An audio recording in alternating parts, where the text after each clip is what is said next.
going to start this week out like we try to start every week out by just saying thank you. Thank you for all of your support. Thank you for listening to the podcast. Thank you for supporting in any way that you do, whether it's on social media or if you're just sharing things, if you are listening or watching on YouTube. We are really grateful for all the support that we're getting every week, and this community is growing little by little every week, and we're just so happy about that. This week, we have a friend of ours, and I think our families, if we think about it, are probably entangled and go back many, many years. But we have Miss Lisa Brady. Lisa is, I guess, our pastor's wife. I don't know if you consider yourself a pastor too, or a pastor's wife, or ministry of music. What is your title, Lisa, besides mom and wife? My title at church is pastor, but I don't expect anyone to ever call me that. People do call me that because I'm straight Baptist. So yeah, well, I'll take it. I'll do it. Lisa is at our church, and her husband Johnny we were all kind of raised at Woodforth, the same church my mom went to. We've talked about it in the past. Her father-in-law, Pastor Brady, was the pastor there for years. Didn't he marry you and Dad, Mom, or no? Oh yeah. Yeah. So we started going when I was 6 years old. So I don't have a childhood memory that Brother John isn't in it, okay? Yeah. So Pastor Brady married them, and then his son Johnny married Lisa, and Johnny married me and Dwayne. And then just our families, I think, just have a history together and a history at this church. We've all been through that church, we're baptized in that church, raised in the church there, in our old stomping ground in North Shore, which you kind of start missing after a while once you move out of there. Yeah.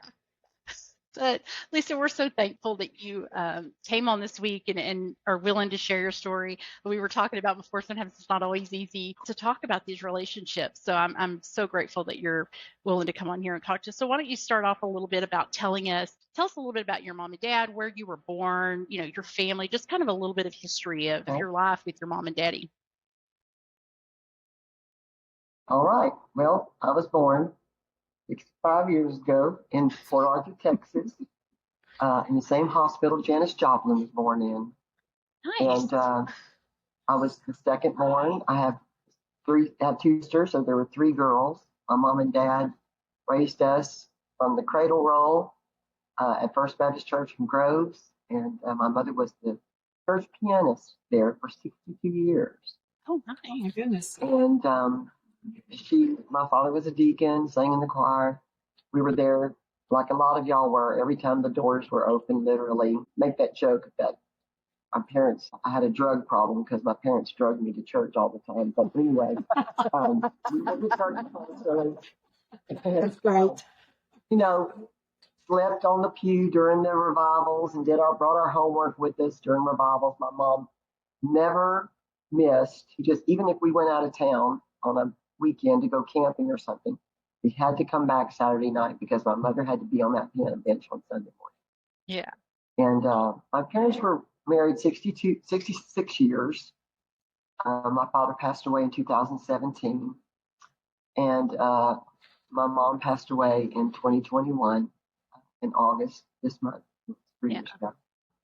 She was a wonderful mother in many ways. She made every stick of clothes we ever put on our body, including our bathing suits and our coats in the winter. And she cooked for us constantly. Did she ever make your underwear? No, I don't think she made our underwear, but I'm not entirely certain, and I can't ask her now. Well, my mama did. Your mom made your underwear? Well, she had 11 children. Yes, she did too. Yeah, there are 11 of us, yeah. And I'm sure there were hand-me-downs. Yeah. My mom stayed home with us, and my dad had two jobs. So he worked two full-time jobs so that my mother could stay home when they could afford to have, a $96 house note on a new house they built.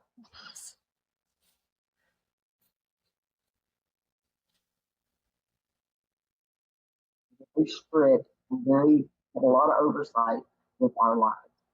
And I was kind of a little rebellious boy who wanted to run the roads. And she worried about that. She worried about how much I liked boys at an early age and stuff like that. I think they were in a bowling team when I was little bitty, a couples team.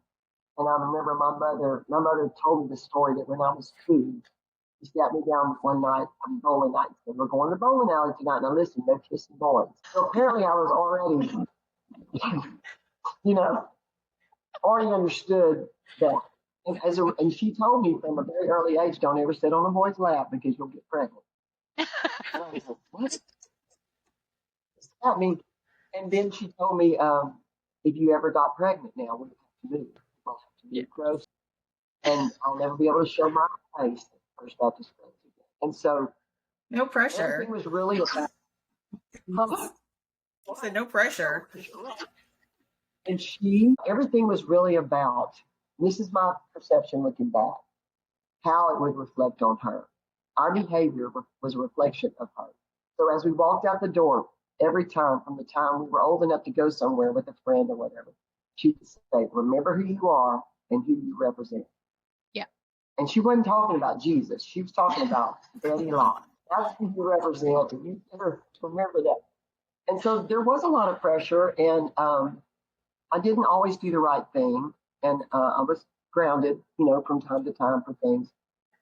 But we had a difficult relationship, honestly, in a lot of ways. And I was talking to Lydia about it on a text earlier, I guess last week, and I said, I hope I can be honest because it's hard. I don't want to be fake. I want to be real with you guys. But when she left, when she passed, she was so beloved by so many people. And we were not really able to truly express to people what it was like to have her as a mother for a very long time. Yeah. Even after she was gone. Even our closest friends didn't really know until we had a beach weekend with a bunch of girlfriends from childhood and we were able to really talk. And they were going, are you kidding me? Because she was very hospitable. She loved to have people around. Her and my father fought constantly. They were in love till the day he died. And I guess till the day she died, she loved him. But they fought all the time. They fussed. We used to say, if the president came to supper, they'd have an argument. They wouldn't just go at it. When Johnny and I first got married, we hadn't known each other very long. We only dated 6 months before we got engaged, and that was long distance.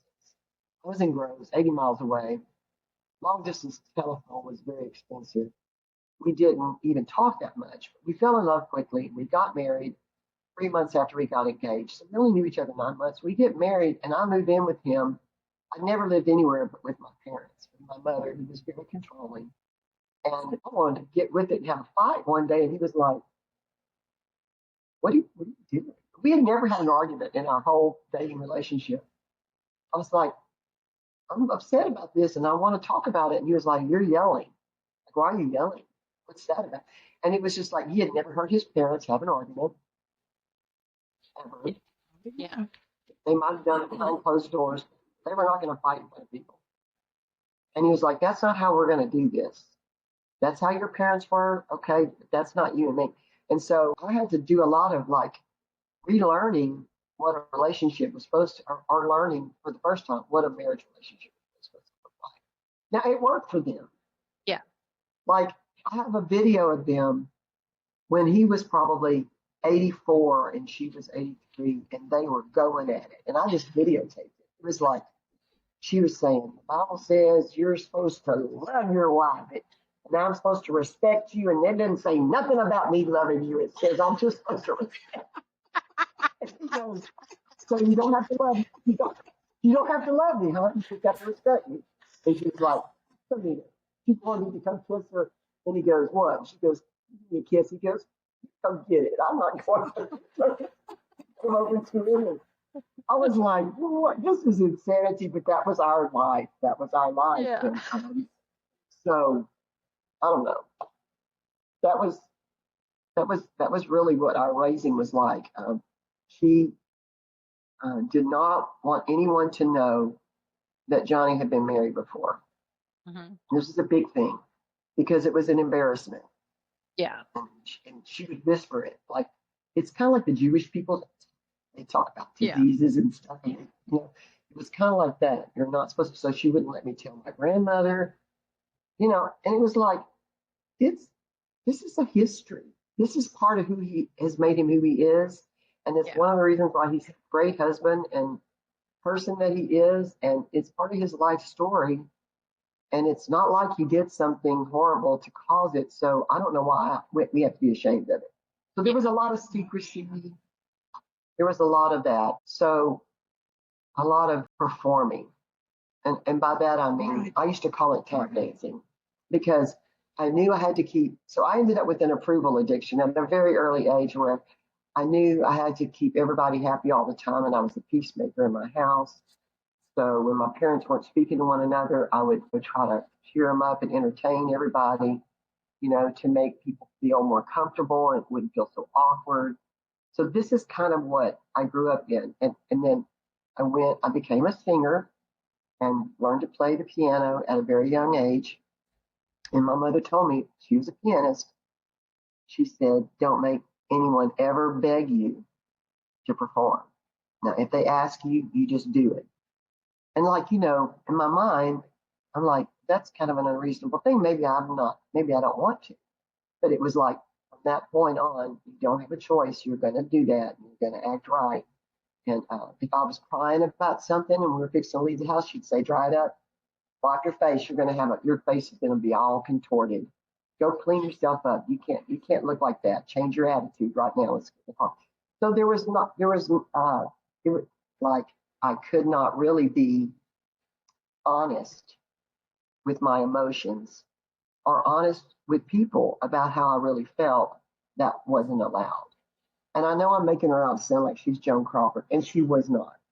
She had a lot. I had a lot of wonderful memories with her because she taught me how to act like a lady, stand up straight, hold your shoulders back, don't talk so loud, your voice carries. These kind of things that irritated me when I was young, but I grew up to believe that they're probably valuable lessons. She taught me one of our core values at our church is be committed to what you confess. And so hers was, if you say you're going to do something, you follow through with it. You're not late. You don't give an excuse. You don't back out at the last minute. I don't care. There's no excuse for not showing up if you said you were going to do something. And so these are some things that she instilled in me that to this day, I have an expectation of other people for that. And I may have to try to really rein it in and go, you know what? I'm grace for people. Sometimes they get in traffic and sometimes they've had a crummy day and they don't want to come to the ladies thing or whatever. Maybe they said they were going to come and bring a bundt cake and they didn't show up. Well, you don't have to judge people for that. So Cupcakes are pretty good. I'd be upset. especially for homemade. But I don't know. That's kind of the baseline of where I am, and as a result, tried really, really hard to never show that I wasn't perfect in front of people. Yeah. So and that's really a recipe for disaster. So I developed an eating disorder that I had for 14 years. My sisters and I, all three, have been to therapy and have medications at different times. And it's because she did the best she could. And my particular personality was just ripe. It was like the enemy just kind of knew where to hit me with it. And my older sister, she rose above it, became very authoritative. She was a school teacher for many, many years. She could talk to my mother in a way I would never dare speak to her. And my youngest sister withdrew from her. Honestly, when I got married, my little sister was 15. And she told me 2 years ago that when you got married, my other sister was already married and gone. I felt like you abandoned me. And I had to deal with it all by myself. Yeah. And we sat and cried together about it because I didn't realize it. I was just trying to survive it myself. I was just trying to get out there and. And so when my daddy died, he was the buffer. I don't know if y'all know that kind of person, but he was the Yeah. one that sort of Yes. kept things happy. Were you the buffer? Okay, he was the buffer. Sylvia the buffer. My daddy was my hero. I mean, he championed everything I ever did. And even when she and I were cross with each other, he'd come put his arm around me and go, "It'll be better tomorrow. 'Cause it's okay. Let's move on. It's all right." Or he'd come get me out of bed at 10 o'clock at night and say, "Let's go for a ride on the motorcycle." And we'd just go for a ride. We just go 30 minutes out and 30 minutes back. And I would just like, I felt connected to him. And we had our music thing that we did together. He was like the person that I knew had my back and could handle her and keep her, happy at times. And so when he died, I remember calling my friend up in New York and I was like, what am I going to do? This is just 7 years ago, by the way. He's gone. And she said, you got to be your own buffer. You're going to have to. It's time. However old I was, 58 years old, you got to do it. And so even since 2017, has been a journey of me learning how to stand up for myself and not feel like I have to please everybody all the time. And it's been a real enlightening experience. And of course, when she died, I felt like great sorrow and grief, and it surprised me because I thought I would feel relieved in a way. She was suffering, and I didn't want her to suffer, but I think I thought I was going to feel free of her expectations, and so I had work to do. And of course, my husband was very instrumental in helping me heal and being patient with me and walking me through it. But I don't know. Am I just blowing your mind? Are y'all surprised I'm telling y'all all this? No, because No. no, you're really not. Because we had a revelation at some point where we were talking about how we don't handle conflict well. We don't handle conflict well within each other. We have a tendency to, if things come up, we'll just either ignore it, set it over here, and wait till it festers and blows up later, or whatever. We don't do that well. And we were laughing because we figured out that Mom said that when we were little, like her resolution was to separate us and to put us, just go over there till you calm down. And it's like, you calm down, but you never resolve anything. And so you go away and you file it, but you don't ever fix it. And so that's something that I struggle with now, because even now I will just go, okay. And it angers me, and I will eat it until I lose it. So there's probably for me, at least 3 times a year, quarterly, 3 months worth of stuff just comes out, We're going, well, I haven't done it well with my kids. I haven't done it well. It's something we passed on, and it's not like just as good until I've passed on to my kids, and it's not till just recently where you start thinking, I did that to my kids, and I see that. And I mean, at least one of them, I see that in one of them, where we've just passed that on, and it's unintentional, and it's not mean, and Mom wasn't wrong, to do the way It's that just, she it's an effort. It's an effort to keep the peace, and I'd separate you, sit on the couch, and then y'all talk it out. But I never taught you how to talk it out, or resolve it or anything like that. But don't you think? But nobody really teaches you how to be a parent either. Like nobody really gives you lessons. There's no license or anything involved. They don't make you take a class, unless you really screw up, then CPS makes you take a class. But, those initial ones. So Lisa, yeah. I was just going to say, do you feel like the boys? Well, you had boys. Okay, go ahead, Lisa. Sorry. So I knew I couldn't handle girls. I don't know. Maybe that was what it was. Yeah. So I guess my question is, do you feel like your mother parented like her mother? I was going to ask that about, like, what was your mom's mom like? What was your mother's mother? Okay. And He was sweet as pie and loving and unconditional, sweetie. I mean,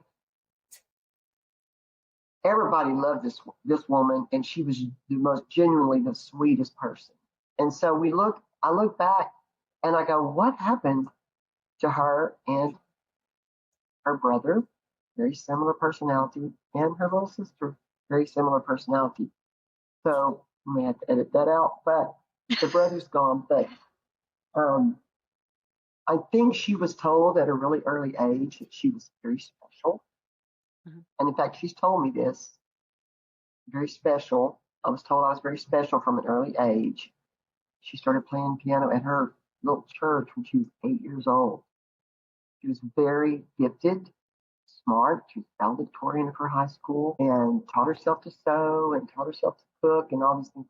So she had like high standard for her own, and she excelled easily. And so she kind of expected it of others, I think. And I think that's something that people who are high achievers may tend to do. I don't know. But one day, this is a true story. Um, she called me. She had had a stroke in 2013, I think. And she called me, and she was in this uh, thing where she would just talk. And she couldn't stop. It was medication that she was on, and they got it straightened out. If I tried to interject something, she'd say, "Don't interrupt me, because if you interrupt me, I'll forget where I was and don't da da da." So I'd let her talk, and then I would get real quiet because I'm listening, and she'd say, "Are you still there?" And I would say, "Yeah, I'm here." Well, say something every once. But then she called me. She called me. She called me. She said, "You know, the Lord, well, this woman needs the word." That's another thing. She was in deep Bible study, fellowship, unity, 25 things easily of all accomplishments, all the ways that I had made our family proud. Blah,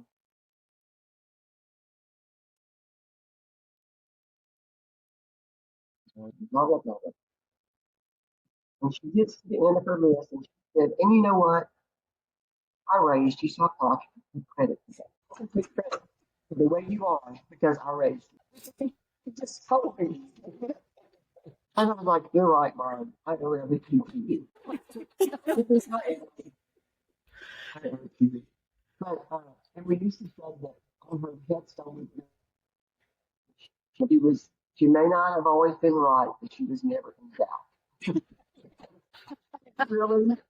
She was and with Alex Trebek about the answer to Jeopardy. She's wrong. I know because I was Victoria. Oh my God, there's nobody like her in the whole world. There will never be anybody else like her. I can't. Now, I'll talk to women every once in a while who are struggling with their moms, and I will see little things that are very reminiscent. And so it'll tell me that I can empathize because empathy is a big thing. And so I'll be able to offer them, I think I feel like I know where you're coming from. Yeah. And so those kind of things have been helpful in counseling and stuff. But honestly, I love her and I miss her and I wish I could have another conversation with her. But I'm grateful too for even all the stuff that was yucky. You know, I read this book called Lifetime Guarantee a few years ago, and it talks about how there are three kinds of flesh. There is regular flesh, there is yucky flesh, and there's USDA top grade flesh. But all the flesh is rotten and stinks to God. None of our flesh can ever afford us entry into God's presence. We are nothing without Him. And so I just developed, because of the mom that I had, USDA top grade flesh. I can dazzle people, I could sing, I could play, I could dance, tell a story, I could write a book. I'll do anything you want me to do as long as you love me. Yeah. And that is where I came from. But all of it was wood, hay, and what's the other thing? Yeah. I spent a lot of years, in ministry as a minister's wife, just faking my way through it. And so in 2012, I started writing this book called Soul Archaeology. And I really wanted to just tell my story and be as honest as possible with people who were church people who grew up in church and had Christian parents and had the influence like I had, who found themselves at midlife or even after midlife, looking back and thinking, I've done a lot of this in a very fake way that has not been authentic. And so I began to really dig really deep to figure out why I had turned out the way I had, why I struggled with the same things over and over and over all the years, and why I hadn't really had resolution. So literally been writing the book for 12 years. Love that, Lisa. I thought I would finish. I have a publisher, and I thought I would. I've sent chapters and like, this is great, let's do it. And I thought I would finish and it would be out years ago. And I thought, I cannot do this as long as she's here. Yeah. Because it would hurt. Not that things I was saying was so hurtful, but I was doing a deep dive into my past. Yeah. And I knew he couldn't handle it. And it would reflect poorly on her. And I needed to remember who I was and who I represent at all times, even though so I really felt that way. And so I'm still editing, and I may never fit it. I may never submit. But Lisa, no, I'm thinking, girl, I need a copy of that right now, if you don't mind. chapters I have right now. And she said, because you wouldn't have do it. You know what? When we got married and we were fixing to go to college, Yvonne said to me, I could tell you a lot, but I'm not going to tell you a thing. He said, you're going to have to learn it on your own. Literally, I promise you. She did. I love her so much. Yes. Done it too. Yeah. She has in many ways been a mother to me. We've been married 43 years, and we have wonderful conversations. We lived with them for 10 months while we were building our home. Daily, good conversations. We talk about the Lord. We talk about end times. He loves that. She talks about the coming of the Lord. She talks about seeing her husband again. He's been gone 2 years. She represented Christ to me very well. And I will just say, I had other women in my life who were sort of surrogate mothers to me. I don't know if that's a good word or not, but they were second moms, and they spoke into my life and invested in me emotionally and spiritually and loved me and let me vent to them. And I went to one of their, at a party for this one precious lady that was like my mother, and she turned 90 this last weekend, and I got to go celebrate with her, like a 6-hour round trip on a Sunday. But I did it because she had such an impact on my life, and she was very close to my mom and knew her and understood her and got the way she was and loved her anyway. Her daughter was my very best little childhood buddy, and she passed away the same year that my dad died. And so I stay in touch with her, but I saw her yesterday, and I thought, I don't know if I'll see her. But I wanted to tell her what she meant to me, because I think it's important, just women in general, understand their role as spiritual mothers and emotional mothers if they don't give birth to somebody. They can still have such a life impact on someone, and that can really be an eternal thing. Yeah. Oh, absolutely. You were talking about Lori Ortega earlier, and Lori is one of those people. She mothers a lot of people. I love her so she much. Doesn't have biological children, but on Mother's Day, I always wish her a happy Mother's Day, because she's impacted so many people and still is. And so, yeah. My girls know who Lori Ortega is because of the wedding present she got us. Like, she got us an air fryer, and we use our air fryer all the time. And so, like, when we went to church, and we're like, this is Miss Lori. She bought us the air fryer. We love Miss Lori. And when we saw her when I was at the church a couple of weeks ago, it's the same thing. Like, she's one of those people that you can always, even if you don't, like, you don't talk to her for, if I don't talk to her for a while, you just, but you know, and for those listening at home, Lisa's mother-in-law, Miss Yvonne, was best friends with our grandmother and mother. They were all, and my mom's mom, so my other grandmother. These women not only are like physically beautiful, but they're emotionally beautiful and spiritually beautiful. And like when I got to see, I always call her Miss Yvonne, but sometimes I call her Nana too. Just like, I don't know. It's just, you know, because she's everybody's Nana. You walk into the church and she's everybody's Nana, and everyone dotes on her and everyone just protects her and just loves on her. And, you know, I got to see her, and I hadn't seen her since I moved, you know, I'm not going to say like moved churches because I just left to another church. But when I left the church, I hadn't seen her in forever. And like, I just see her and I see my grandmother. Like, I sit there and talk to her about our grandmother, and I'm trying not to cry in the church lobby because there's Miss Yvonne, and, you know, she's getting older and she looks so tiny. She just, you know, she's, you know, she physically, she just looks so tiny, but she's so beautiful. And you just remember that, just hearing her voice, and it reminds me of my grandmother, and I get all weepy, and I'm just like going home telling Jared, I was like, well, she was best friends with my grandma, and she was maid of honor at grandma's second wedding. And, you know, just, you know, how wonderful she is, and how just, like you said, they mother us unintentionally, but that leaves that lasting impact on the way that we mother. I feel like, you know, whether my mom or even you, Lisa, like, I'll give you props. When I have my Jesus playlist, there are certain songs in there that when they come on, I immediately think of you. Rita Springer. What is that one? I Have to Believe. Is it Rita Springer? Is that one? Every time that comes on, I think about you. And I, you know, just, there's just things that, I don't know, because we've had conversations over the years about your mother or eating disorders or all these things that you bond with, you know, kind of. And I don't even know where I was going with any of that, except you're awesome too. Well, and we love Nana. Yes, and we love Nana. We love Nana.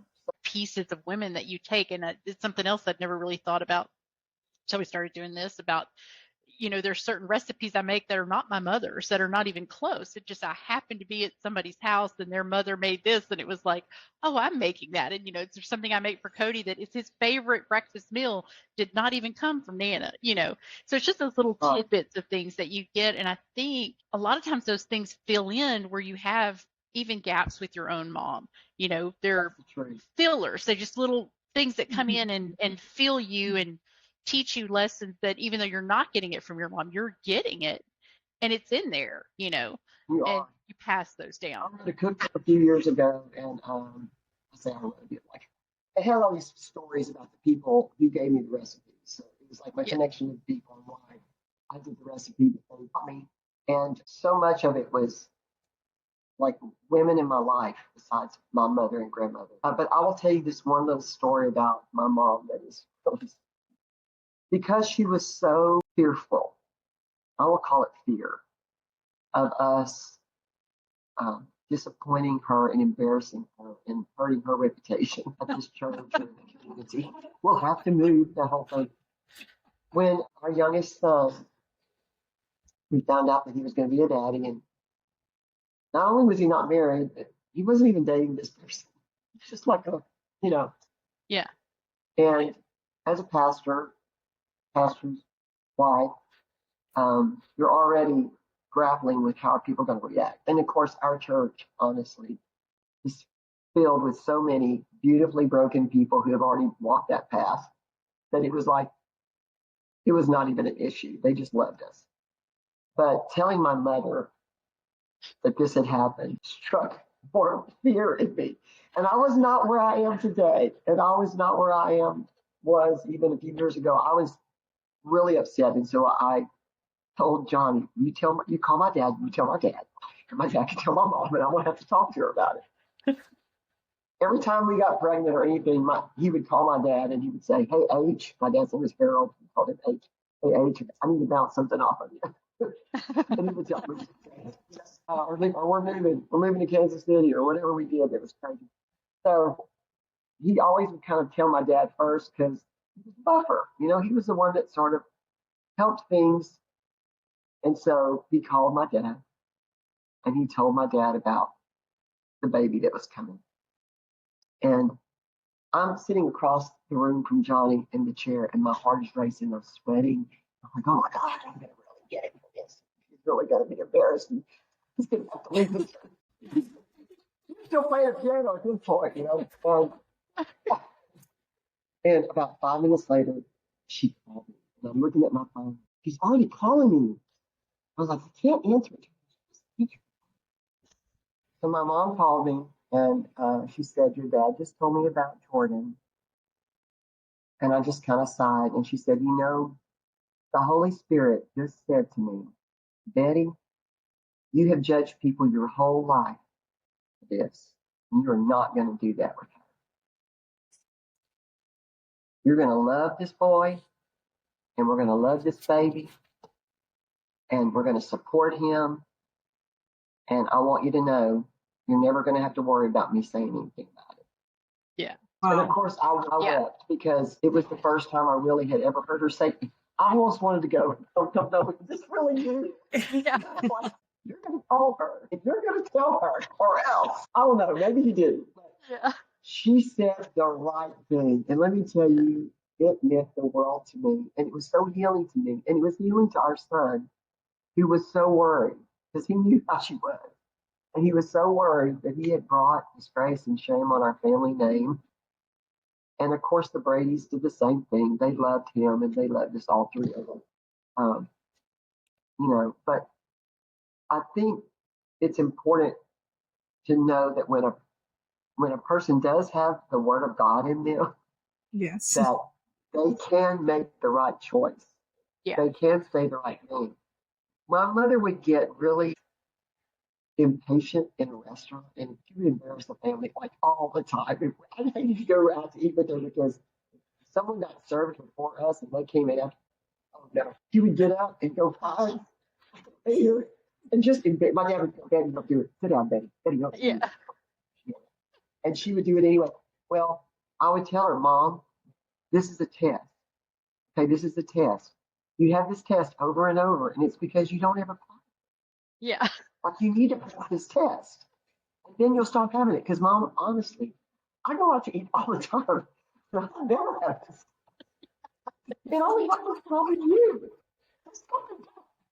You know? And she just looked like, how dare you call me down on? And then she would quote me. You know, because I told her one time that Joyce Meyer said, there's no testimony without a test. If you don't pass the test, then you just have the moanings. That's what she used to say. So she would say it. She could preach it. I'm telling you, she would get on and she would preach. And after my dad died, I've been gone too long. After my dad died, she wanted to stay by herself. And she was on a walker at this point because she had had that stroke. And they had this big house that they had built on 7 acres.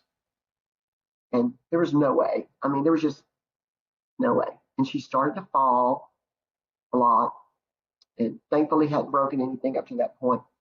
And so the sisters, the husbands, we all got together. We talked about it. We looked at the different options and we knew she could not live with us. I'm not saying she could not. She could not live with me. More than that, she's not living with me until it's like, well, it works. You know? And so they had the money to have in-home, round-the-clock care. It's very expensive. My dad had invested and saved. Or she could also go to an assisted living place. She could have more. And so we decided we had to talk to her about it. She had fallen like 4 or 5 times in a week. And she fell twice. And the next door neighbor, who was the chief of police, saw her. He came over and he's helping her up. And he's like, Miss Locke, are you okay? Yes. Don't, oh Lord. That's my sister. Because he's the one that lived more there. Tell her I fell. So, of course, he would immediately call Lori. Your mom fell. Well, so we decided we would have to offer her these 2 options. In-home, round-the-clock assistance, or go to an assisted living. Now, these assisted living places, it's like a cruise ship, okay? Yeah. They're beautiful. Yes. Yeah. They have food all day. They got a grill that's open all day long. Yeah. They got a big grand piano she could play Yeah. in the the lobby. There was no downside in our thing. So we sent Johnny Brady, and we went into the barn. The barn was like 100 yards from the house. We're all out there going, what he's saying, I wonder what she's saying. He was literally in there like 5 minutes. He comes out. He's walking across. He's shaking his head. The minute he walked in, he told her, "Hey, Bet, I know what you're asking me about, and you have never seen me resist." So I'm telling y'all, there's nobody like her. So he told her, "These are your options. You have to pick one of them because you've fallen." No, I haven't. I haven't fallen at all. Yes, you've fallen like 4 times this week. Who told you? She's like, and you get to this point when you're in your 50s, 60s, where you kind of, the roles switch and you kind of become the parent, and your parent becomes the child. Sorry, Sylvia, it's coming. Okay? Yeah. Just let me go. Yeah, get ready. It's coming to me too. Not there yet, but I'm sure it will be. And she agreed to have in-home health care, and she did that for several months until they stole like $2,000. I don't know why she had that money. I don't know. Yeah. And then she went to an assisted living in Kingwood, and my sister lived nearby. And so she ended up having us all within distance of us, and we all went and saw her every week. And then we went through COVID with her, and the isolation was horrible. Yeah. They couldn't have contact with us. And we would go see her, and we'd have to stand outside of her building, and she would come out on the little porch with a rail all the way around it, and we had masks on, and she couldn't hear because she wouldn't wear hearing aids. And here we had masks on, and we're yelling at her with our masks on. And it was really so tragic. I look back on that, and I knew that was the last 2 years of my life. Yeah. Was in that place with that. And then when she died, she fell, she broke her pelvis, she couldn't do rehab, and just had to be so medicated because she was in so much pain. And she passed away on August the 6th. But my sister, who had taken her to the doctors for years and done all this for her, when we go our last time to see her in the casket, my sister reaches in her purse and pulls out this hearing aid in a little zipper case. She would never wear it. She said, "I can hear you fine. I just can't understand." And she put it in the casket with her. And she said, "You're taking that with you." That is so funny. And so it went to glory with my mom. Was that Kelly? That was daily. And they would run over there, and my TV, the volume won't come back on, and I don't know what's going on. And, they were always doing something for her. And so I think, and that's another thing, I think to have siblings is so important. I feel so sorry for people who are only child, who have a parent that's getting older, because it's all on you. When you have siblings, you have a support system. And my sisters and I, we are like a 3-cord strand. We are tight. We never had one disagreement about my mother's care. We never had one disagreement about anything. And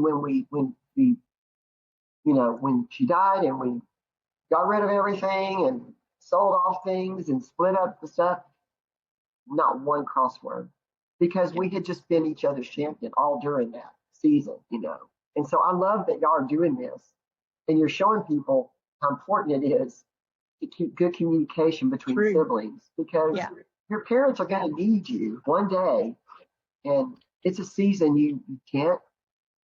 It's coming. It's like inevitable. It's like April 15th. Got to file those taxes or file an extension. Yeah. So it just happens, and you have to be ready for it. Yeah. We watched that with Grandma. I think Grandma Chapman. She was sick. So many of the sisters were able to be there and be, care for her, and couple of them, rotating it out or whatever. But Mom, didn't you say that the funeral director had said that when y'all went to take her to the funeral?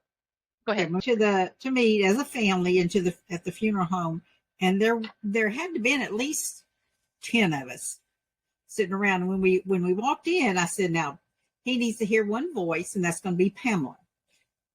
And so as we started working things out, then, we all agreed. I mean, it was like, yeah, that's what she wants. Yeah, we're going to do that, and all. And he just sit back and went, I have never sit here and worked on a funeral with this many people and this much peace. And all we could say was, that's just who she was, So yeah, that makes, that's a reflection of our mothers and the peace that she brought in our lives. So, but anyway, a great reflection on her. You did not forget who you represented in that moment. Well, no. It's a testimony too. It is a testimony. Just like, makes you look good to people, but it really says something about her walk with God. Yes. How she raised you. I attribute a lot of that to my mom too. We've always gotten along. We've never had like some big thing. We always work things out. Now we were told to say we were sorry when we didn't mean it a lot. A lot. Yeah, well, I think I tried that one. Yes. Don't be sorry. For sure. But sometimes we learn from our mother how to live and how not to live, or how to behave and how not to behave. So we can. They're not. Nobody is perfect. Although Johnny Brady will tell you his mother is perfect. Now I'm telling you, he adores her. Yeah. Yes. We lived with them. Like I said, we've lived with them each time when we moved back from Kansas City. We lived with them for about 3 months. We bought a house. When we built our house on the east side of town, we lived with them for 6 or 7 months. And then when we built this last house, we lived with them for 10 months. For 10 months, Johnny and I are in a queen size bed. We are king size people. You have seen us. We're in this little queen size bed that's 30 something years old. I mean, it is not. But he enjoyed every minute he was there with her. And they pick at each other. She'll sit there and say, my birds haven't been fed today. He'll go, do you want me to feed your birds? Well, if you don't mind. And he'll say, why don't you just say, hey, Johnny, feed the birds. Would you feed the birds for me? He goes, why you got to be so passive aggressive? And they just pick at each other. It's hilarious. She and I would team up against him. He'll go, wait a minute. We're blood. Blood. You cannot do that with us. It's so funny. I think it's really a testimony to her, who she is, because she is not perfect, but Lord knows Johnny always says, I don't want to be behind her when they hand out the crowns and stuff. Yeah. And here's your little paper crown. We have a semi for my mom over here. I remember a story about Miss Yvonne, since we're talking about mothers. We were at your house, and I want to say that we were there for your oldest granddaughter's baby shower when Jessie was being born. Yeah. And I think Brother John had a stumble when he started getting older, a little stumble or something. And I remember sitting on the couch and we're having the baby shower whenever, and your sister-in-law Lydia's back there and Miss Yvonne's back there. And she's, for the first time in my entire life that I've known your family and Miss Yvonne, she was, I don't want to say griping because it wasn't it, but she was talking about Brother John and how stubborn he was being about he fell and all this stuff. And she was so short and cross, and the way she was talking, that's just not Miss Yvonne. But she was talking about how stubborn he was being, and she said he can just keep falling or something to that effect. And I remember I was just sitting there like eating cake at the baby shower, and I was like turning around going, what the heck did I just hear? It was the most, but it was the best thing because it was so out of character. And I was like, I'm so in love with her right now because she was just not going to put up with him being this stubborn. He says, he wants to fall, he can fall, kind of thing. No. Let me tell you what. That's Yvonne I know right there. Because there's plenty of times she'd walk through that office, and I'm telling you, she could cock her eyes, and you would know she was not in agreement. Yes, but she is absolutely not. But one day we were down at Padre Alvin. We were all there together. Yvonne and Brother John were staying in the condo with us, and I got Trisha and I both got a notification on our Facebook that Brother John was inviting us to join Zeus. The what? And so I didn't know what that was. So I click on it, and it's a dating app. This is how Brother John his Facebook. It was just like this. He just was doing this all the time. He never commented. He never, but apparently he must have hit something and share all or something. You know what I mean? And so all these people started texting, Brother John after. And so we had to kid her about it.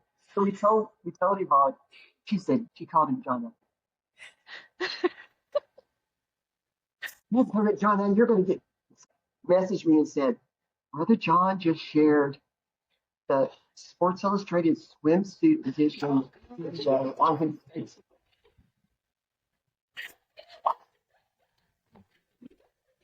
He called me. He goes,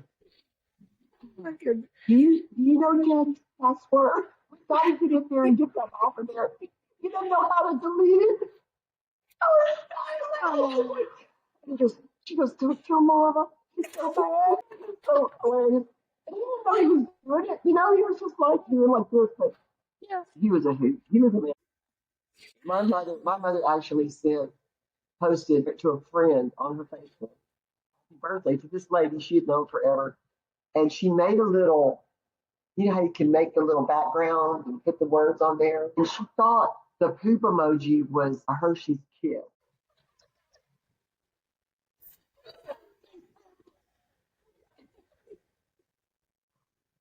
I'm so in love with Betty right now. That's amazing. She also thought that she also got confused a butt dial and a booty call. So she said, I think a booty call. Ooh, Betty. No, you did. You didn't. She was in the well, that's what a booty call is, Mom. When you go down there. Oh, late at night. My phone accidentally called somebody. And I was like, it's a butt dial. She played for me for years. I had a little solo singing thing that I did, and she could put any song in any key I needed to be in. She just was brilliant in this area. Yeah. And she to sing Milk Cow Blues. The one song that she wanted to perform for people when we would get together with a bunch of people at her house. And so she would play it, well, I woke up this morning and I looked out the door like that. Yeah. I could tell my milk cow, I could tell by the way she lowed. Have you seen my milk cow?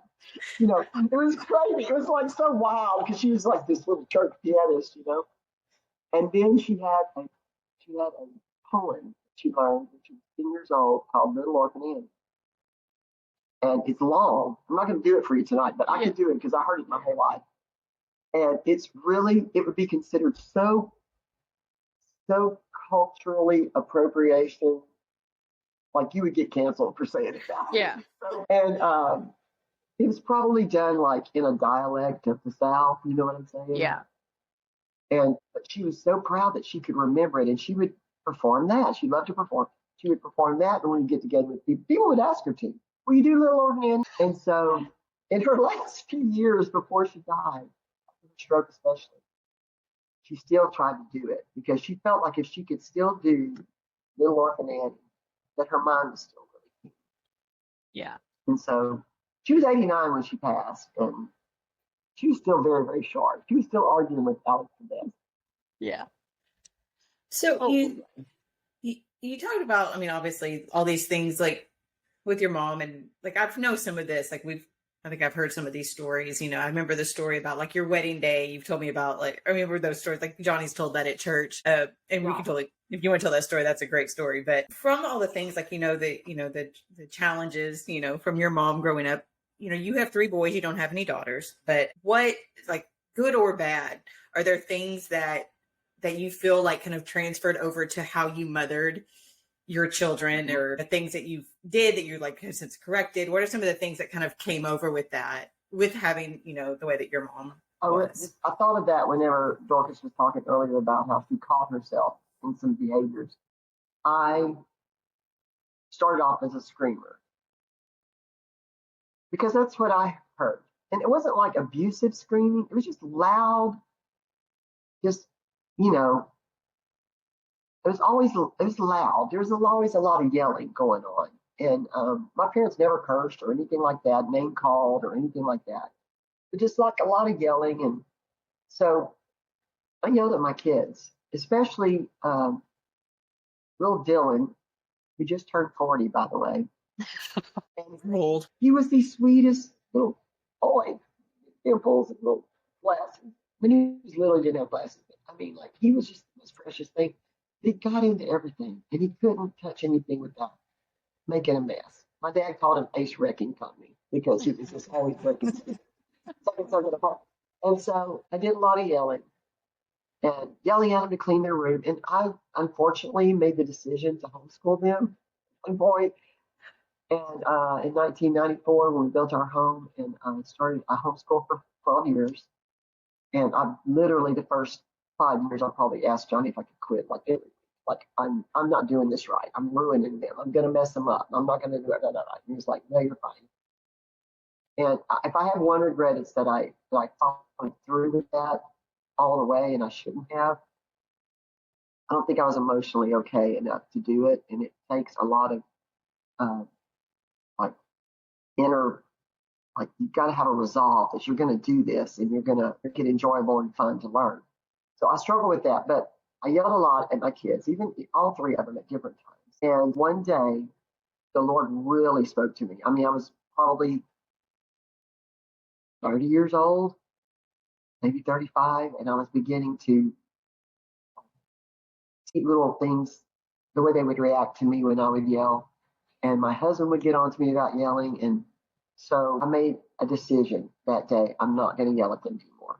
I'm not going to get upset if they drop and break something or if they knock their drink over in a restaurant. I'm not going to do that. It's not worth it, and it hurts them. So I stopped, and I became a person who really tried to talk to them and reason things out with them. But a few years ago, I sat down with each one of them at different times and just said, I would like to ask you to please forgive me for the way I parented you for so many years with yelling and harsh words and anger and disciplining you with anger. And I'm so sorry I did that. And each one of them said, what are you talking Yeah. Yeah. I'm going to cry because, like, Mom, you were great. We were a lot. You did it right, Mom. You did great. And so I look back on it and I'm like, thank you, Father. But they're little, of course, I wasn't like calling them horrible names and, being abusive physically to them, but I just felt like I was so worried that they were going to grow up and have issues with their own children. It is a generational thing. Yeah, it is. And I have heard one of my sons yell at his children for nothing. And so I even brought it up to him one day, you realize you're doing this? And he was like, oh, it's just the way they're used to it. I'm like, no, they shouldn't be. We need to do better. And just because that was the way I did and the way my mom did doesn't mean it's okay. And so, yeah, that's probably the one thing I would say. I'm so emotional to do this. I guess I'm going to therapy. Yeah, we do that. Well, here's the thing, Lisa. Mom said that too. Mom said that she was a yeller when we were little. And I think my response was like, I don't remember that. I don't remember that being something. So we're not traumatized by it, Yeah. And any interaction that we had that I do remember, I deserved it. yeah, but After being through 3 kids, I don't know how she did this. Yeah. That is true. It is like, you know what? It's such fear and trepidation that you do mothering anyway. I remember looking at our son Locke in the baby bed. We just got him home from the hospital, and I looked at Johnny and I was like, how are we going to keep him alive? Like, I was like, I'm responsible for him to live. Like, and I would go and check him all the time and make sure he was free. That whole feeling, it's like such a heavy weight. I think some women just do it very naturally, but I don't think we all do, and I didn't. I never even changed the diaper before I had a kid. I never babysat. I was just this tomboy. I just wanted to play outside and cut handsprings in the yard and play my guitar, whatever. I wasn't interested in becoming a mom. And then we got married in June. I was on the pill. And in September, I found out I was pregnant. And I was like, I'm not pregnant. Dr. Sandage. Remember Dr. Sandage? Smith was the nurse. Remember Iris Smith? Iris Smith, yeah. Yeah, I do. Yes, yes. She was his nurse. And I was sick, like I had a cold or something. And Johnny goes, this is Dr. Sandage. I didn't have a doctor. I just got married, moved to Houston. So I go and I tell him, he takes my blood work or whatever, urine sample. And he goes, well, I'm going to give you some antibiotics for this that are not going to harm the baby. Well, man, you're pregnant. No, I'm not. I'm on the pill. He goes, well, that pill's not 100% effective. I'm just letting you know right now. And I was like, oh, yeah. No, and I don't think your kids get it till you have kids. I still say that I'm 6 months from being 50, or I was a year and a month from being 30. So it's like I still don't feel qualified to have these kids. I don't feel qualified to have them as adult kids. Because that's been hard. Oh, thanks. I keep telling Dwayne, I'm the common denominator, so you're welcome. It was me. It's all me. Well, maybe Nana. Maybe a little. Yeah. But I don't feel qualified at all. You Nana? So I'm Nana. Yeah, I'm Nana. How old were you when Dorcas was born? I was probably, let's see, we got married in January. I turned 19, and 3 years later, Dorcas was born. So 19, 20, 21, 22, I guess. Yeah. She was born in February. So I probably turned 22, and she was born in February. So, yeah. And at that time, I didn't feel qualified at all. I was just way too young. You had this mom that had birthed and raised all these children. So you had a great. Oh, we did. But taking care of your brothers and sisters is nothing. You have that baby and you think, I don't know nothing. I can't do this, So yeah, and we were pastoring that little church in Mount Gilead, and I was away from everybody. Mama and Yvonne and Mama and Connie come and stayed a couple of weeks, I guess, and then they went home. And then I'm thinking, what am I going to do with this? So I gotta do it by myself. Yeah, gotta do it by myself. So what about and you? She turned out I think they did. I think they all did. But Lydia, you've got these awesome bonus kids, and how has it changed you? Because I will say that I think the biggest thing is kind of like what you said, that it's not about me. I went from 0 to a husband and 4 kids very quickly. I think that learning, and this is things like I've told her, there's things that I'm learning about motherhood that are kind of universal, like children naturally gravitating towards the mother or the mother figure, just learning that kind of stuff. Like they'll walk past their dad and come to me.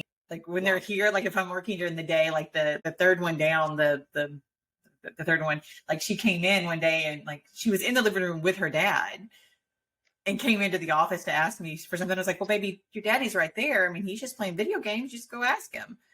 Or my favorite is we took him on a Disney cruise this summer, and we were on the private island, and I'm in the ocean with the little one. We're playing with her little snorkel gear. And the third one down, don't really put their names or pictures out there, but we'll call her M, was up on the beach with their dad. I can see them. They're in the cabana, whatever, with the little umbrellas, and they're up on the beach, and I'm in the water with the baby.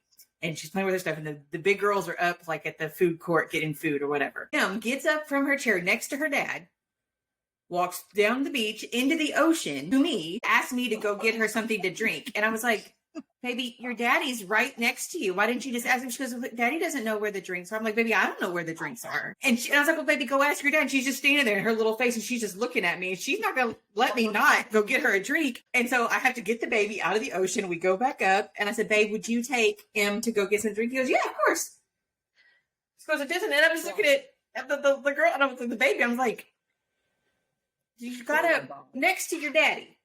So that's just, it's one of those things that is universal from what I understand, that they just gravitate towards the mother figure. But I had a thing a few years ago, my oldest granddaughter, she called to tell me she got her period. Yeah. And she was very young to be getting her period, I thought. I was about that age too. But she called and told me about it, and she was really excited. Let me tell you the excitement phase. That's just about 30 minutes. About 30 minutes. But lasts about 40 years, you know. Yeah. So I said, you know what? You're probably, because you're so young, you're probably going to stop having your period young like I did. Because I was about your age when I started. And then I stopped when I was 43 years old. She goes, Mom, I didn't have a period. He was so excited that there was going to be an end to it. You know, there's like, it's not forever. And I remember when I stopped having my, it's like, I don't know if I'm really personal, but I just had like a spontaneous, like I stopped. Like I didn't have any kind of like thing to tell me you're big, and I was having hot flashes. How do I sign up for that? That's what I need to sign up for right there. I just need to swipe my credit. I'll pay extra. Oh my gosh, I had just turned 43, and I went to the doctor, and everything is fine. Yeah, you're in perimenopause, but you're probably not going to. My youngest son overheard me telling a friend on the phone about it a few months later. Yeah, I don't have a period anymore because I'm going through menopause. And he goes, did you say you don't have a period anymore? He was like, he was 12, 13. Yeah, he goes, You're like, thank you. literally, I don't tell my kids. He's like, no, I'm going to start in about 3 days.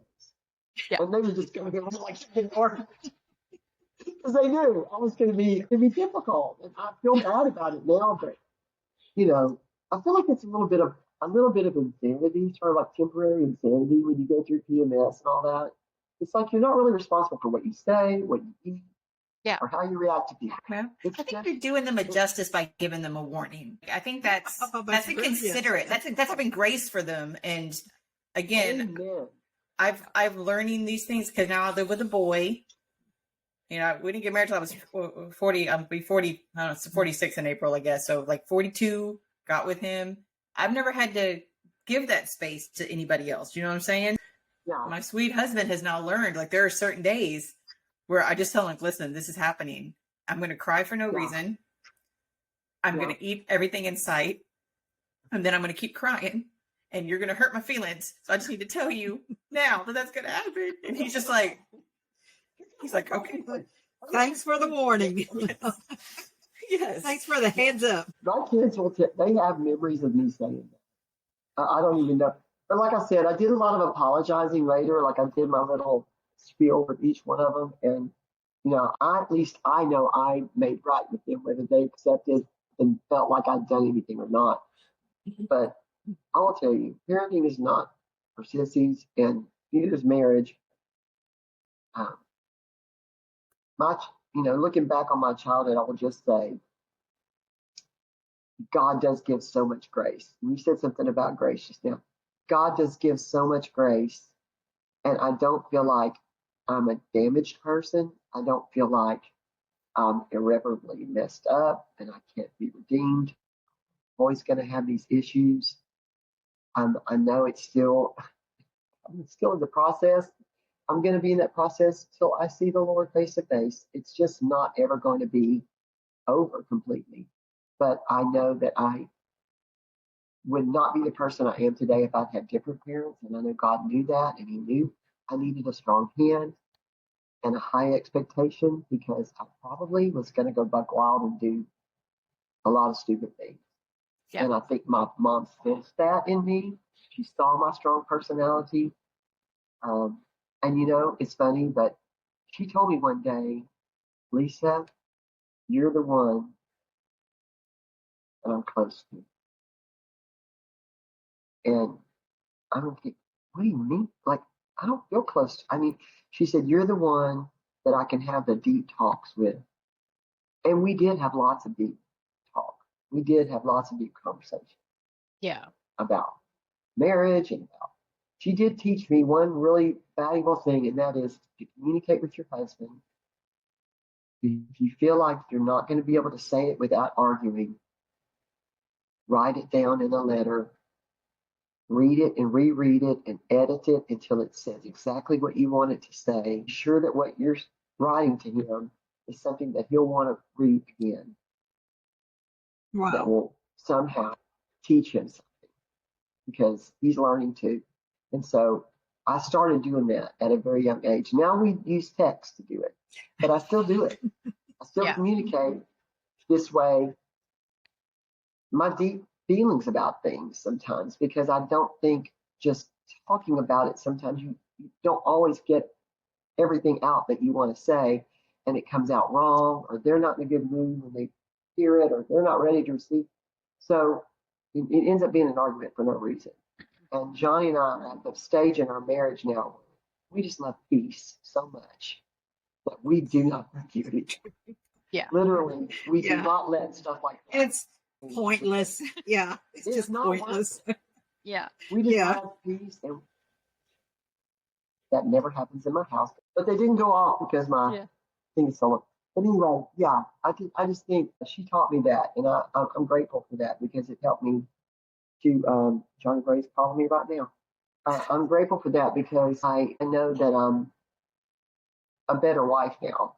I can actually teach that to somebody, and it can be valuable to them. So that's a lesson that should be taught like to 20-year-olds because that's something that even Dwayne and I we're fixing to be married 25 years, and it's just now that the kids are getting out of the house and that we're, it's the same thing. It's like you feel yourself getting irritated, and it's like it's not even worth it. And we do the same thing. I find myself like if we get snippy or whatever, that you find yourself going and sitting for a minute, and ours is text too. It's like, hey, I didn't mean it. Like I told him today, I thank you for being so patient because I'm losing it. Like I have nothing left to give today. That's what I told him. So I have nothing left to give. My bucket is empty. I can't be nice. Like I am there. And that was just today, just telling him that. And he said, okay, I got it. I'll keep it down today. Like I'll hold it down today because I'm on the verge. We found some letters that my mom had written my dad and my dad had written my mom. And they weren't like painfully personal or anything, but it was saying things that mattered. Yeah. And, something that it meant enough to them that they held on to it. They didn't save everything that they wrote, but they held on to a few things. And it's really sweet to go back and read those things because it really showed, even though they had a tumultuous relationship in a lot of ways, they were super devoted to one another, and they did love one another to the very end. And I'm grateful for that. That was a great. You just don't quit. My mother would tell young couples who were struggling, nothing works without Jesus. Nothing works without Jesus. Like if you're going to try and do it and not go to church and not have your kids in church and you think you're going to make it, you're not going to make it. I mean, she would tell people. She was very forward about speaking that kind of truth to people.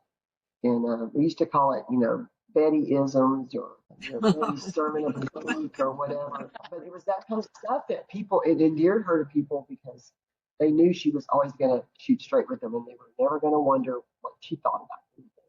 But I think that's to her credit for sure. Yeah. And Lisa, what is the, I guess now because you're in grandma mode too, you got grandbabies. Yep. So what is that heaven like for you switching from being mom and that role, moving into that grandma role? Well, they just don't do any wrong, first of all. Those children are perfect. And I do see myself in a couple of them. The girls, I have two girls. Yeah. I see aspects of my personality in them, which tickles me to death. It doesn't terrify me like I thought it would. It tickles me. And they have the things they want to giggle about and have joy about. I wish they would come up and see us more. We try to see them, we see them every other week at least. But I would love to have a little more influence on them. But they adore us. Yeah. We text with them. They all have phones except for the little 5-year-old. I'm not crazy about that whole idea, but I saw on my time hop the other day, had texted Ledger. He'll be 15 in October. And I texted him something like a year ago, and I just said, I'm so proud of you. This particular thing that he was going for. I said, whether this is a success for you or not, I just want you to know you're my favorite person on the planet. I always tell them that. They know I say it all the time. Yeah. You're my favorite person on the planet. I'm super proud of you, and can't wait to see what you do next. And he immediately said, honey, you're the best grandmother in the world. And I love you so much. One day he actually wrote me he was little, he was maybe 6 or 7, barely writing. And he had snapped at me about something. It was not like him. And he's very gentle spirit. And he was upset about something. And he snapped at me and I said, that's not a sweet way to talk to honey. That's kind of ugly. That's all I said to him. And he wrote down on a little piece of paper, honey, I'm sorry for what I said to you when I was upset. It was mean. Please forgive me. He was like 7, maybe. I bawled my eyes out. And I put it in my Bible and I was like, that Lord will be carrying with me forever. You know, any influence you have on there. But like, honestly, if it was up to me, I would just raise them. Because I think everybody else is messing it up. You know, I just would want to raise them myself. Yeah. I know I don't have the energy or the life expectancy for that. But there's 5 grandkids? 5. Yeah. Okay. Yeah, we're just getting our first taste of it. Well, Cody's girlfriend has a baby. She already has it. She came into the relationship with a little girl. So we got an instant little She's so sweet. Oh my goodness. She's a toot, man. She reminds me of Mariah. Like She's a dog. She's fast. She'll be 2 in October. And I keep telling Cody, I keep telling Cody, if you want to know what your sister was like at 2, this is it. Look at shit. She's headstrong and she's sass. And, She's so cute. Yeah, it's been fun. But yeah, the same thing. I keep thinking, I want to keep her. I just bring her to me. I'll keep her all day. And then by 3 o'clock, I'm like, I need a nap. I know. Whenever we send our grandkids out, we turn out the lights and we just sit in the dark. Yeah. John will say, can you hear that? And I'll go, yeah, I hear the perfect silence. It just this is why people our age can't have children. Yeah, because That's right. I was going to say, that's why God gives young people children. No. That's right. Yeah, I think this summer I went on a trip with my girlfriends right after the hurricane. So their electricity was out and they came to stay here for the week with Dwayne. It was Dwayne, Cody, his girlfriend, and the baby all week. And I was gone. I come home on Sunday and they had got the electricity on Saturday. So she had gone and cleaned the apartment and they went home on Sunday. And yes, Sunday evening, Dwayne just like, don't even talk to me. He goes, I'm just going to sit here and I want don't even turn TV on. He's about to have his first child. He said, you are not prepared for the kind of love you're fixing to experience. Yeah. It's not like anything else you've ever that's understood. true. And she goes, I love my kids, but I'm dying for my grandchildren. Yeah. I would die for them. I would, you know. Well, I look, would kill somebody for them. we told Cody going into this, I told him very explicitly, I said, you need to know, you know me, that if I go in, I'm going to go all in. And if something happens and you two don't work out, I'm going to be pissed. Like, I'm going to be mad and I'm going to take you both out. I'm going to take you both out and I'm going to take her. Like, y'all need to just go into it knowing that you better be serious. Well, I told them both, don't, because they went into this very quickly, and in my opinion, and it just, they're a great little couple, and I'm very happy for them. But I just told them, I said, y'all need to know, I'm committed. Like, I go in, like I'm now somebody's grandmother, spend my money. Here's the stuff. Like, I'm there. She's our baby now. Yeah. So like, you better be sure because. Yeah. She finally said Lolly. She finally called me Lolly last week when they were over there. I was like, well, I'm in. I'm Aunt Lolly, and she can never leave. And she can't leave you either then. So she's going to have to stick around. She's so sweet. Oh, We're just getting her first taste but of that. And the blended family thing is like, it's the norm. It's like it has become like the norm. And so people are learning new ways to do that in a healthy way. And I just love it. I love it. Yeah. And I agree. I think that, because like the girl's mother and I, like, for example, we have a pretty good relationship. We're still getting to know each other, but I think that blended, like you said, that's kind of the norm. And you have to make a conscious decision to have it be healthy and have it be. And that's something that we're very cockily, like we're very proud of ourselves from the very beginning, just kind of choosing co-parent and choosing to Yeah. be a blended family. And, you know, like her and I were talking about, like the little girl had some, you know, like help washing her hair, you know, just little things like, you know, and like how, like the baby's got eczema, you know, so like, you know, talking about like, what do I do? Like, I don't know what do I do? How do I help the baby? And so, you know, I can text their mother and just talk to them. And that's just so important to have. It's important to have that because she's, you know, she's got that way with everybody. Yeah. No. You hear horror stories. We failed at it. Well, I think you do the best you can, and you hope you don't have that kind of conflict so that the kids don't have to suffer in any way, you know. Yeah. But I just feel like it's like we said, it's more so prevalent now that we've got to come up with new ways to make it work for the sake of the kids, because they're really, you know, that's really what's important. Yeah, And yeah, because I can't fathom why, you know, like it's baffling to me how her daddy, her actual biological dad, has nothing to do with her. And she is the most precious thing, the most precious thing.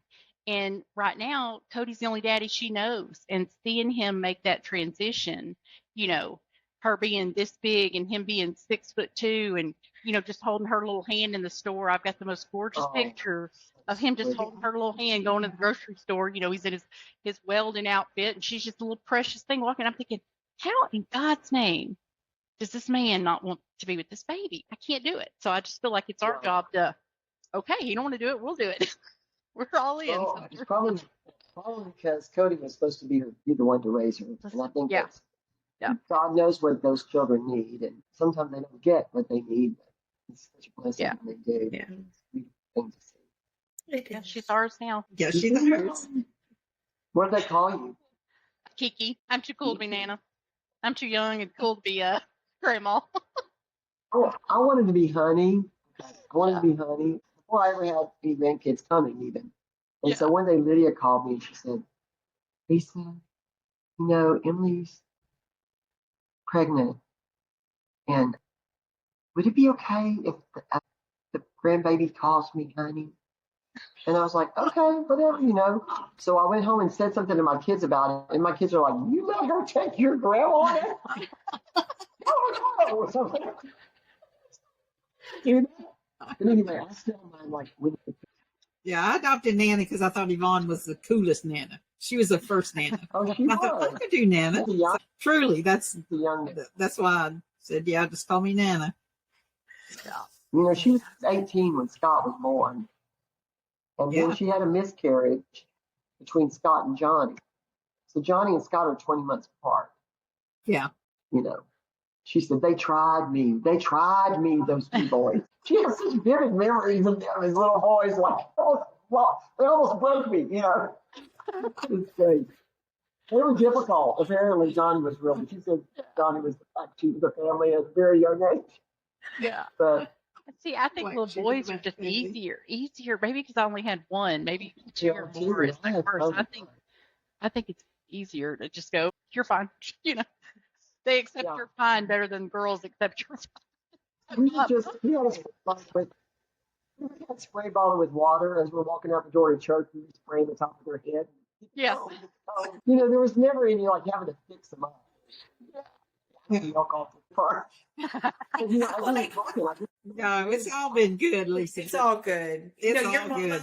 Your mama trying to set me up with somebody. Like, I don't know who. Like, it was just one of those conversations. And and it may have been, I don't know. I don't even know. I don't remember. But I remember having that conversation and being like, well, Miss Locke, I think I'm okay. I think I'm all right. Because whoever she was trying to set me up with, I was like, yeah. So I was like, well, thank you, Miss Betty, but I'm okay. All right. What do you want at the end of the day, Lisa, whether it's in your ministry, with your kids, with your grandkids? What do you want your legacy to be with them?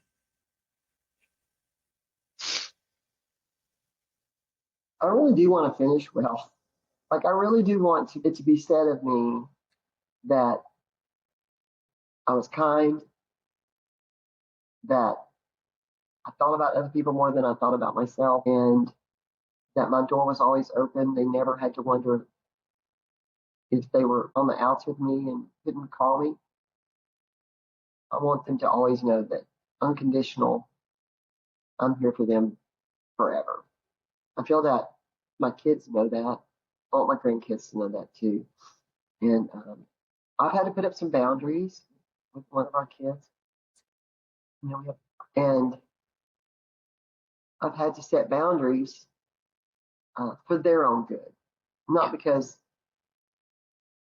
you know, of anything it took away from me, but I think I'm never going to stop being in a position to have to parent this one. And I love him equally like I love the other two. Yeah. There's literally no difference in the way I feel about them. Choices that they make, things that they do that reflect badly on us, whatever. I just want them to know at the end of the day, I'm still their mother. They're still my kid.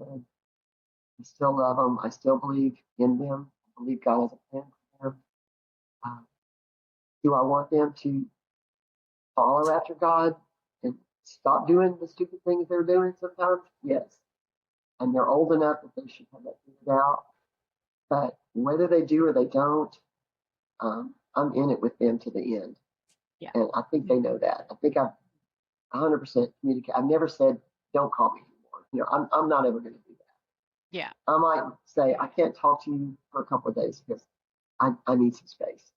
But I always come back on. I have to because that's what God put me on the earth to do is what I feel like. I'll never stop praying for them. I will never stop believing that, you know, they are still becoming the man of God that He's called them to be. They're not. None of them have arrived. I haven't arrived at the woman of God that I was supposed to be. So the sanctification process is long and arduous, and it never ends. Although I've been around a few people that I think they're done.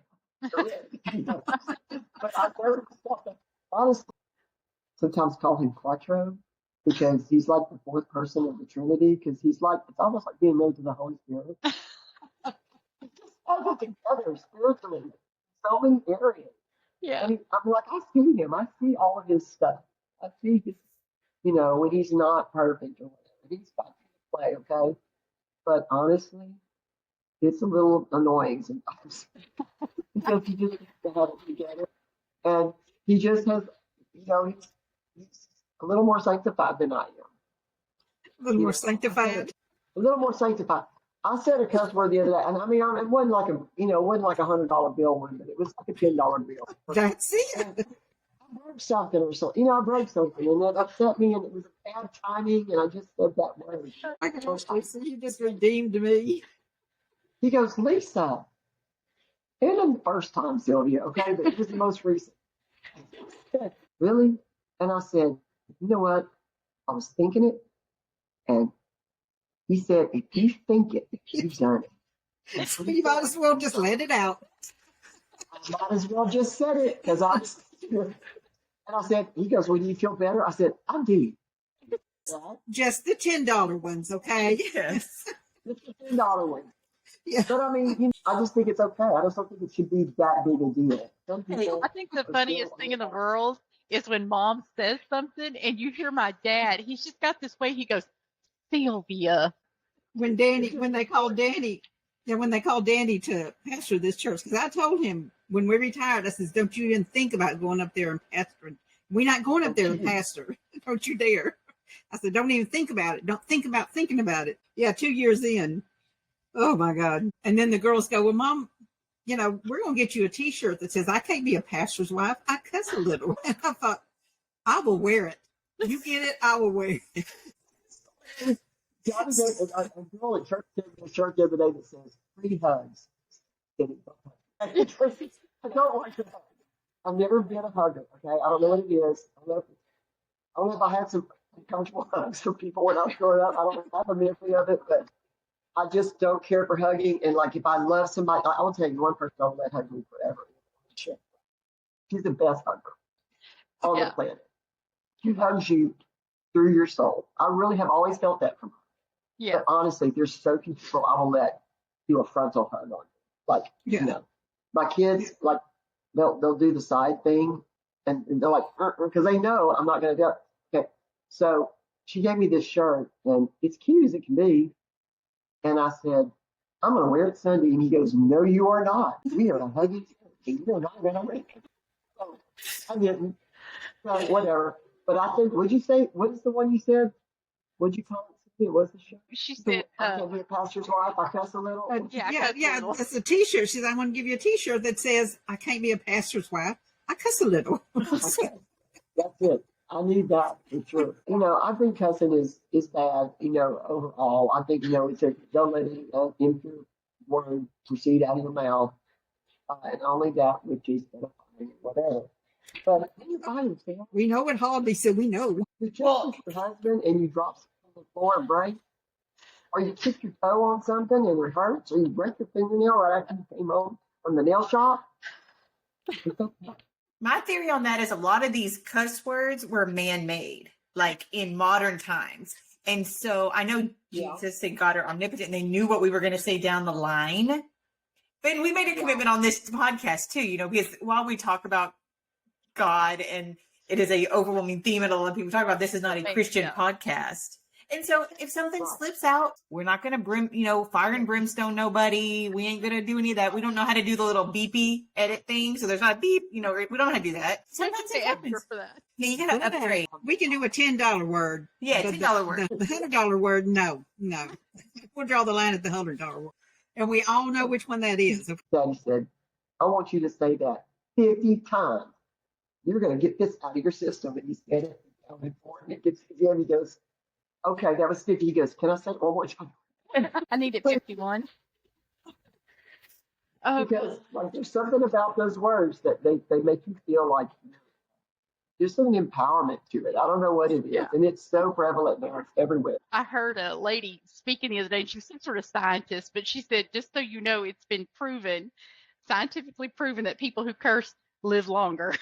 I was like, okay. Well, I've got a long life ahead of me. I love Jesus, but I will cuss a little. Yeah. I mean, it's going to come out. Yeah. Like, I'll usually preference with mom's like, Mom, I need to cuss. I need to say something. I'm sorry. Excuse my language.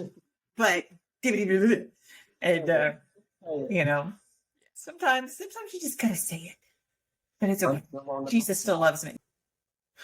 Johnny, second time. Is he calling from Mexico? He's almost home. They drove up in today. So.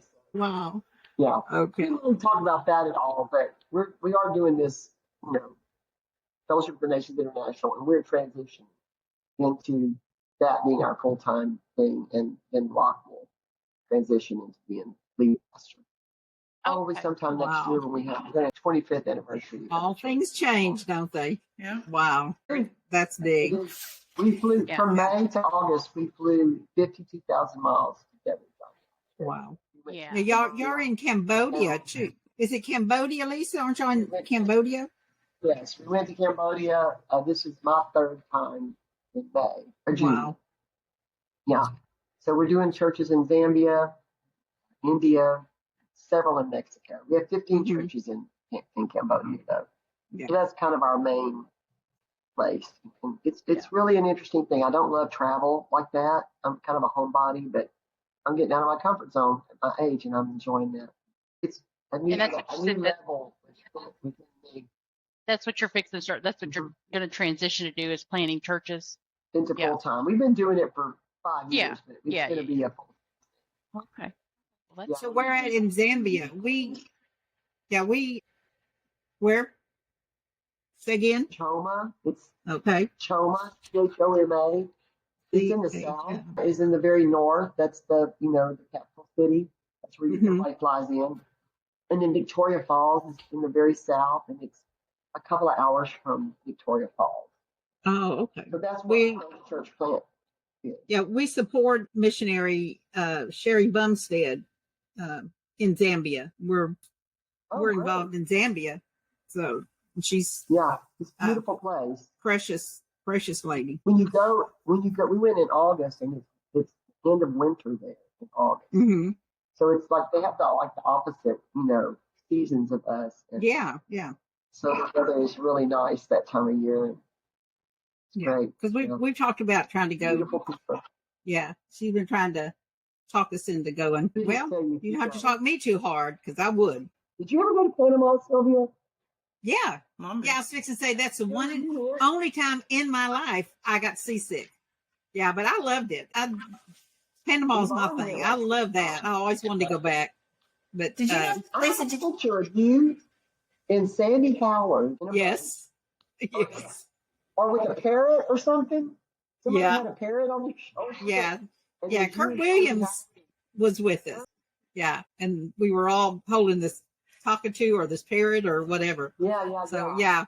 well, Mom, don't you have a picture? I think it was Kurt and Johnny. You're on the beach. I remember this photo. You took a photo of the guys and they're standing in the water and you thought it was just a pretty picture because you'd walked onto the beach, but it was Johnny and Kurt peeing in the ocean.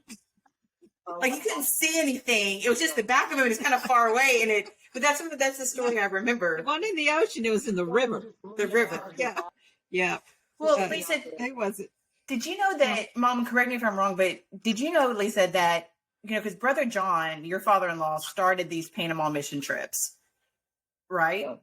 And Daddy was the first person to go with him.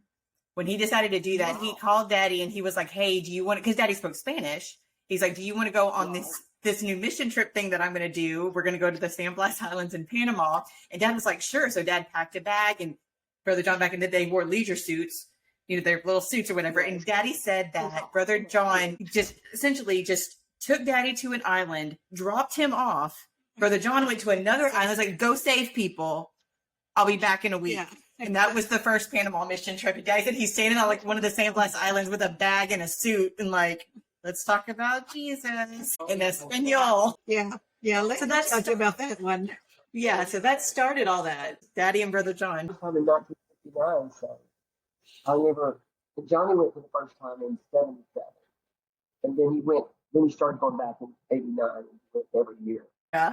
Yeah. So it would have been, Daddy's trip would have been like 73 or 4. Okay. So maybe it wasn't with the first one, but Daddy. One of the first.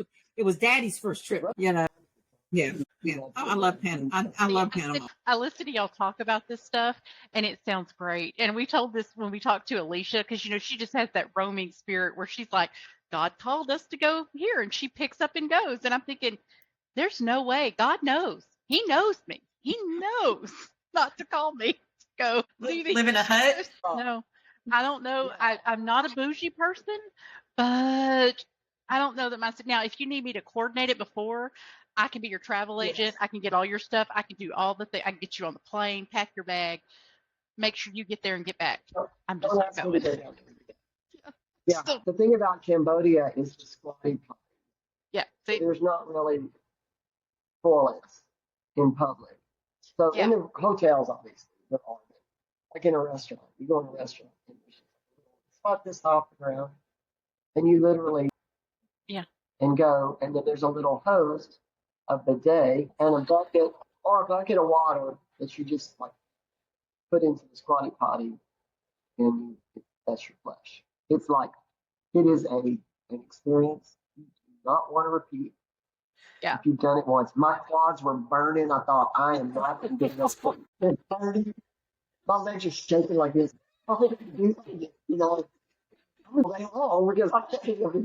That's amazing. Oh, I wish I had that spirit. I do not. It's okay. Well, you have Yeah. I do have that gift, but I might be getting a little too old for it, though. I'm thinking, I have to squat. I said, you don't know if you're at the point where you want to squat anymore. It's not squatting. It's not getting down. It's getting back up. I need to call for a lift assist. I'm telling you. Yeah. Well, I have one more thing.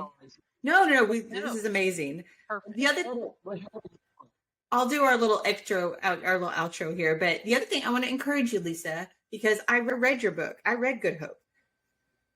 Okay. So I want to encourage you to keep writing, because you're an amazing writer.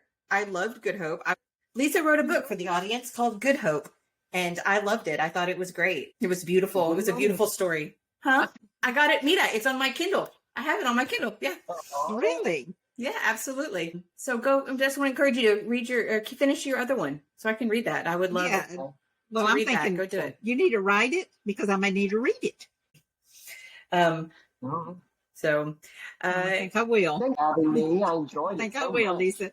yes, absolutely. Okay, guys. Well, thank y'all so much for tuning to another episode of The Mother You Know, The Woman You Don't. Be sure to like, follow, subscribe to us. Go and leave us a review wherever you listen to your podcast. That'll really help us out. Or visit our website at themotheryouKnow.com. Follow us on all of the social medias. And randomly again, thank you to the guys for from American Swindle for our intro and exit music. I appreciate it. And we will see you next week. Bye. Bye-bye. Let me end